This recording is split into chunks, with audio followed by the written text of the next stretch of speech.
If you were born in Washington state, you already know that gray isn't just a color, it's a lifestyle.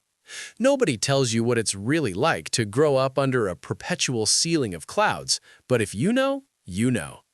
Your first ride home from the hospital probably involved wipers swishing at medium speed and your parents arguing about which bridge has less traffic. You think this is normal, having moss grow on the north side of your mailbox and owning a tiny Seattle Seahawks beanie before you can even crawl.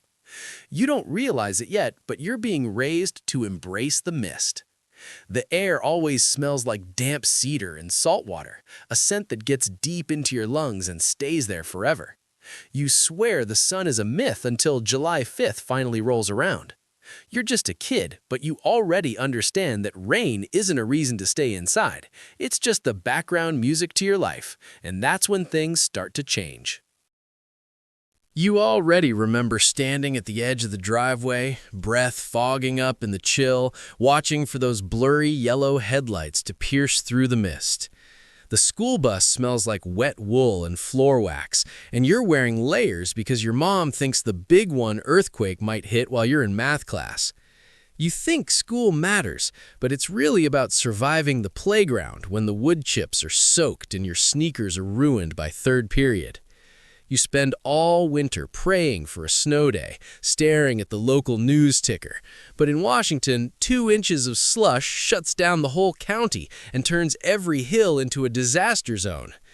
You're sitting in the back of the bus, looking at the Cascades hiding behind the clouds, wondering if Mount Rainier is actually still there today. You start understanding that out here, nature is the boss, and you're just a guest in the forest. Family weekends weren't about theme parks. They were about piling into a dusty Subaru Outback and heading toward the ferry terminal. You spent half your childhood waiting in those long lines in Edmonds or Mukilteo, eating overpriced popcorn and watching the seagulls dive-bomb the deck. Your dad's drinking black coffee from a thermos, and your mom's got the trail maps spread out, planning a hike where it's definitely going to rain on y'all. You think every family spends their Saturdays picking blackberries behind the house or visiting the Puyallup Fair just to get those legendary scones. You don't realize how lucky you are to have the sound on one side and the mountains on the other. It's a specific kind of quiet, the way the forest muffles everything until all you hear is the wind and the Douglas firs. You're trapped in the back seat with your siblings, staring at the moss-covered trees on I-5, and you don't even realize it yet. This place is already shaping you. Getting your license here? Yeah, that's different. It's not just about driving, it's about learning to navigate hydroplaning on the I-5 without breaking a sweat. Your first car is a hand-me-down Honda or a beat-up Ford Ranger with a coexist sticker on the bumper that you inherited from your cousin. That car wasn't just a car. It was your freedom to finally drive up to Snoqualmie Pass or just aimlessly cruise around Bellevue. You spend hours sitting in soul-crushing traffic near the Tacoma Dome, swearing that you'll move to Idaho just to escape the gridlock. You learn real fast that everyone in Washington drives 10 miles under the limit when it sprinkles, and it drives you absolutely insane. You're gripping the wheel, listening to some indie station, feeling like the king of the world, even if you're just going to the mall. But the real world is calling, and you're about to learn the hard way that gas money ain't cheap. Your first job? Probably steaming milk as a barista at a drive-thru espresso stand or bagging groceries at Fred Meyer while it pours outside. But the real story is the food that keeps it going. You learn real fast that Washington teriyaki is its own food group, sweet, salty, and served in a styrofoam container with that specific salad dressing. On Friday nights, you're hitting up Dick's Drive-In, standing in line in the cold for a deluxe and some greasy fries, because it's cheap and it's home. You think everyone grows up eating smoked salmon like it's candy and knows exactly where to get the best Ivar's clam chowder. You swear you can tell the difference between good coffee and the stuff they serve in the rest of the country, which you think is just flavored water. You're working long shifts, smelling like roasted beans and rain, saving up for something bigger. And somehow, despite the exhaustion, it's worth it. Fall hits different in Washington. High school is all about Friday night lights, but instead of clear Texas skies, y'all are huddled under bleachers in Gore-Tex jackets while the rain turns the football field into a mud pit. You fall in love for the first time with someone who wears flannel shirts unironically and shares their headphones so you can listen to Death Cab for Cutie together. You spend your dates wandering around Pike Place Market, avoiding the flying fish and acting like tourists for an hour, or hiking up to Rattlesnake Ledge just to take a selfie in the clouds. You keep saying you want to leave, that you're going to move to Los Angeles or New York where the sun actually shines. You swear this town is too small, too quiet, too damp. But deep down, when you're looking at the sunset over the sound, you love it. You don't realize how much of this place is in your DNA yet, but you're about to find out. Nobody prepares you for the Great Divide. Are you a husky or a cougar? You pick a side, and suddenly half the state is your rival. You pack up your life and move into a cramped apartment in Capitol Hill or a dorm in the middle of the wheat fields in Pullman.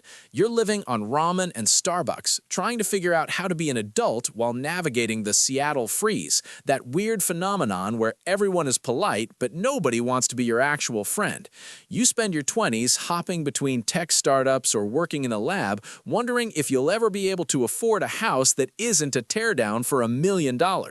You see the cranes transforming the skyline, and you feel like the city you grew up in is disappearing right before your eyes. You're chasing a career, chasing a vibe, but you're starting to miss the smell of the forest, and that's when things start to get real. Nobody prepares you for the sticker shock of buying a starter home in King County. You finally get it. The struggle is real. There's no state income tax, sure, but you're paying out the nose for everything else, and the sales tax makes you double-check every receipt. Your life is measured in commute times now, swearing at the screen as you check the traffic on the 520 bridge or the I-405. You spend your mornings aggressive driving through the rain, clutching a triple-shot latte like it's your only lifeline. You complain about the Amazon bros taking over the neighborhood and how the local dive bar is now a craft cocktail lounge that charges $20 for a drink. This place will test you every day with its gloomy winters and its soaring rent, and you think about leaving every single February. But then a clear day hits, the mountain is out, and suddenly all that stress just melts away for a second. At some point, it hits you. You've become your parents. Your weekends are no longer spent at concerts, they're spent at Home Depot, debating which moss killer is best for the roof, and buying way too many native plants for the backyard. You live in a quiet suburb like Issaquah or Puyallup, and your fun gear, the kayaks, the hiking boots, the tents, is gathering dust in the garage because you're too tired to drive to the trailhead.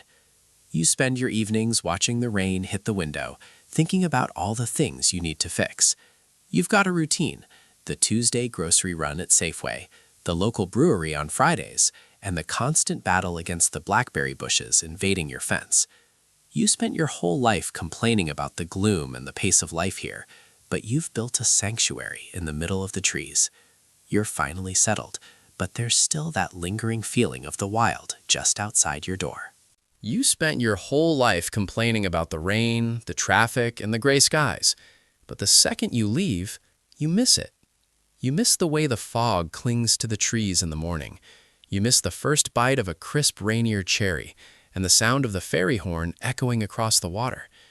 You realize that the Seattle freeze was just a cover for a place that runs deep and stays quiet. This place built you. It gave you your grit, your love for the outdoors, and your ability to find beauty in a cloudy day. You look at your kids playing in the same puddles you did, and you realize you aren't going anywhere. Washington isn't just where you live, it's who you are. The mountain is out, the air is clean, and for the first time in a long time, you're exactly where you're supposed to be.